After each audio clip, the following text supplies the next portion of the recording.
Dear students, ഇന്ന് നമുക്ക് പഠിക്കാനുള്ളത് വളരെ ഇമ്പോർട്ടന്റ് ആയിട്ടുള്ള ഒരു ടോപ്പിക്കാണ് കോർപ്പറേറ്റ് ഗവേണൻസ് തിയറി.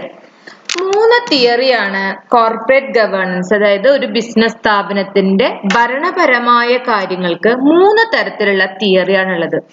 അത്രയും ഇമ്പോർട്ടന്റ് ആണ് ഈ 3 theory: agency theory, stakeholders theory and steward theory. Textbook എല്ലാവരുടെ കയ്യിലുണ്ട് എന്ന് വിചാരിക്കുന്നു. ടെക്സ്റ്റ് ബുക്കിൽ വെരി ഇമ്പോർട്ടന്റ് എന്ന് തന്നെ ഇതിന് മാർക്ക് ചെയ്തിട്ടോളൂ നിങ്ങൾ കേട്ടോ. അതായത് ഇവിടെ ഒരു ഏജന്റ് പ്രിൻസിപ്പൽ റിലേഷൻ ആണ് ഉള്ളത്. ഏജന്റ് എന്ന് പറയുമ്പോൾ ഈ സ്ഥാപനത്തിലെ എന്താ പറയാ ഓണേഴ്സ്, ഷെയർ ഹോൾഡേഴ്സ് അവരുടെ പ്രവർത്തനങ്ങള് ഭംഗിയായി നിർവഹിക്കുന്നതിന് വേണ്ടി മാനേജേഴ്സിനെ വെക്കുന്നു. അപ്പോ ഷെയർ ഹോൾഡേഴ്സ് പ്രിൻസിപ്പളും മാനേജേഴ്സ് ഏജൻസും ആണ്. അപ്പൊ ഏജൻസ് പ്രിൻസിപ്പൽസിന് വേണ്ടി പ്രവർത്തിക്കുന്നു. അതിനെയാണ് ഏജൻസി തിയറി എന്ന് പറയുന്നത്. അതായത് ഇവര് പറയുന്ന നിർദ്ദേശങ്ങള് സ്ഥാപനത്തിന്റെ ബെനിഫിറ്റിന് വേണ്ടിയിട്ട് ഏജന്റ് പ്രവർത്തനം നടത്തുന്നു എന്നുള്ളതാണ് ഏജൻസി തിയറി കൊണ്ട് ഉദ്ദേശിക്കുന്നത്. Agency theory is developed within the context of principal-agent framework. Agent theory identifies the principal-agent relationship. Okay, where one party, the principal, delegate work to another party, the agent. An agent is supposed to work for the best interest of his or her principal. അപ്പൊ ഒരു സ്ഥാപനത്തിന്റെ നല്ല പ്രവർത്തനങ്ങൾക്ക് വേണ്ടി, അപ്പൊ നിങ്ങൾ അതാണ് എഴുതി വെക്കേണ്ടത്. ആ ഒരു വേർഡ് ഉണ്ടെങ്കിൽ നിങ്ങൾക്ക് അതിന് മാർക്കായി. ഓക്കെ, അടുത്തതാണ് സ്റ്റേക്ക് ഹോൾഡേഴ്സ് തിയറി. സ്റ്റേക്ക് ഹോൾഡേഴ്സ് എന്ന് പറഞ്ഞാൽ എന്താണ്? സ്ഥാപനത്തിന്റെ പ്രവർത്തനം നടക്കുന്നത് കൊണ്ട് ആർക്കൊക്കെ ഗുണങ്ങൾ ഉണ്ടാവുമോ അവരേനെ എല്ലാം സ്റ്റേക്ക് ഹോൾഡേഴ്സ് എന്ന് പറയും, അല്ലെ? അപ്പോ ഈ സ്റ്റേക്ക് ഹോൾഡേഴ്സിനെ 2 തരത്തിലായിട്ട് തരംതിരിക്കുന്നുണ്ട്: കോൺട്രാക്ച്വൽ സ്റ്റേക്ക് ഹോൾഡേഴ്സും കമ്മ്യൂണിറ്റി സ്റ്റേക്ക് ഹോൾഡേഴ്സും. അപ്പോ the stakeholders theory is the juxtaposition of the agency theory.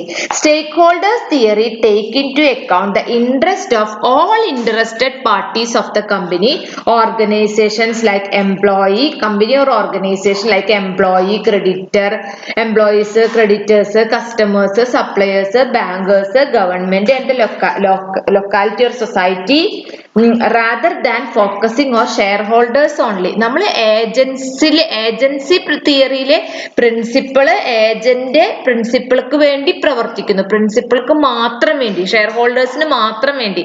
എന്നാൽ ഇതിലെ സ്റ്റേക്ക് ഹോൾഡേഴ്സിന്റെ എല്ലാവരുടെയും താല്പര്യങ്ങളെ സംരക്ഷിക്കുന്ന രീതിയിൽ പ്രവർത്തിക്കുന്ന തിയറിയാണ് സ്റ്റേക്ക് ഹോൾഡേഴ്സ് തിയറി. സ്റ്റേക്ക് ഹോൾഡേഴ്സിന് നമ്മള് കോൺട്രാക്ച്വൽ സ്റ്റേക്ക് ഹോൾഡേഴ്സ് ആരൊക്കെയാ? Share holders, employees, customers, distributors, suppliers, lenders. Communities, നമ്മുടെ സൊസൈറ്റിയിലുള്ള ആൾക്കാർ ആരൊക്കെയാ? കൺസ്യൂമേഴ്സ്, നമ്മുടെ റെഗുലേറ്റേഴ്സ്, ഗവൺമെന്റ്, പ്രഷർ ഗ്രൂപ്പ്സ് എന്ന് പറഞ്ഞാൽ ആ സ്ഥാപനത്തിന്റെ പ്രവർത്തനവുമായി ബന്ധപ്പെട്ടിട്ടുള്ള ചുറ്റുപാടുള്ള ആൾക്കാര്. കാരണം അവര് എന്തെങ്കിലും പ്രശ്നം ഉണ്ടായി കഴിഞ്ഞാൽ പ്രതികരിക്കുകയും ചെയ്യും, നല്ലതായിട്ടുള്ള രീതിയിലാണെങ്കിൽ നല്ല രീതിയിൽ സഹകരിക്കുകയും ചെയ്യും. Medias, local committee. അപ്പൊ ഒരു സ്ഥാപനം പ്രവർത്തിക്കുന്നത് കൊണ്ട് എല്ലാവർക്കും അതിന്റെ ഗുണങ്ങൾ ഉണ്ടാവും, ഏറ്റവും നല്ല രീതിയിൽ പ്രവർത്തിക്കുക. അങ്ങനെ ഒരു നിയമമാണ് സ്റ്റേക്ക് ഹോൾഡേഴ്സ് തിയറിയിൽ വരുന്നത്. സ്റ്റുവർട്ട് തിയറി എന്ന് വെച്ചാൽ കാര്യസ്ഥൻ എന്നാണ് അർത്ഥം. അതായത് steward theory, company executive protect the interest of the owners.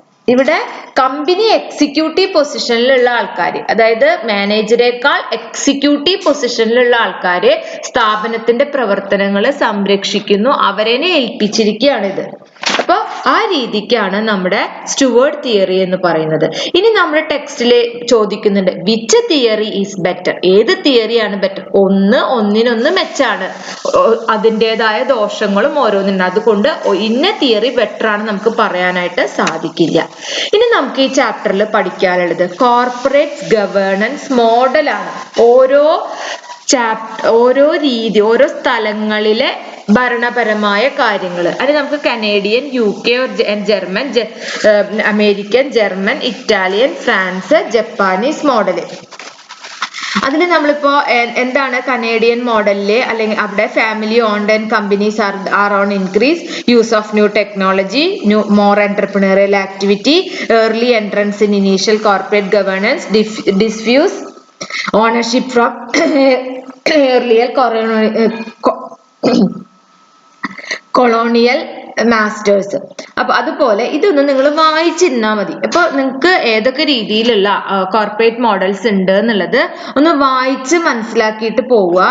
അത് അങ്ങനെ വരാറില്ലെങ്കിലും എന്നാലും നമ്മളൊന്ന് വായിച്ച് മനസ്സിലാക്കുക. ജപ്പാനീസ് മോഡല്, അതുപോലെ കനേഡിയൻ മോഡല്, ഫ്രാൻസ് മോഡല് ഒന്ന് വായിച്ചിരുന്നാ മതി നിങ്ങൾ കേട്ടോ.